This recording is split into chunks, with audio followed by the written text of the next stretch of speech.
மிரட்டும் வர்மா தூள் கிளப்பிய சிவா. வர்மா உதயபெருமாளுக்கு ஃபோன் பண்ணி, வருங்கால எம்எல்ஏவும் சங்கரியின் புருஷனுமான உதயபெருமாள் தானே அப்படின்னு கேட்குறாரு. உதயபெருமாள் அப்படி ஷாக் ஆகுறாரு. சங்கரியின் புருஷன் உதயபெருமாள் ஊர் ஃபுல்லாக போஸ்ட் அடிச்சு ஓட்ட போகிறேன் அப்படின்னு சொல்கிறாரு வர்மா. எலெக்ஷனில் உதயபெருமாள் நிற்கக்கூடாதுங்கிறதுக்காக அவரை எவ்வளோ மட்டமாக பேசணுமோ, எவ்வளோ டிமோட்டிவேட் பண்ணணுமோ அவ்வளோவும் பண்ணிகிட்ருக்காரு வர்மா. இந்த பக்கம் கபிலனை வேற ஏற்றி விடுறாரு. உடனே கபிலன் அவங்க அப்பா கிட்ட போய், அப்பா இந்த அரசியல்லாம் நம்மளுக்கு சரிப்பட்டு வராது, நீங்கள் எலெக்ஷன் எல்லாம் ஒன்றும் நிற்க வேணாம் அப்படின்னு சொல்கிறாரு. உடனே உதயபெருமாள் சொல்கிறாரு, யாருக்காகவும் என்னோட முடிவை நான் மாற்றிக்க முடியாது அப்படின்னு சொல்கிறாரு.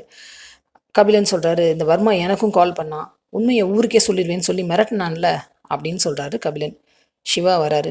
யாராலையும் இந்த எலெக்ஷனில் அவர் நிற்கிறத தடுக்க முடியாது அப்படிங்கிறாரு. நாளைக்கு தானே நாமினேஷன் பண்ண போகிறீங்க, நீங்கள் எப்படி பண்ணுறீங்கன்னு நானும் பார்க்குறேன் அப்படின்னு சொல்கிறாரு கபிலன்.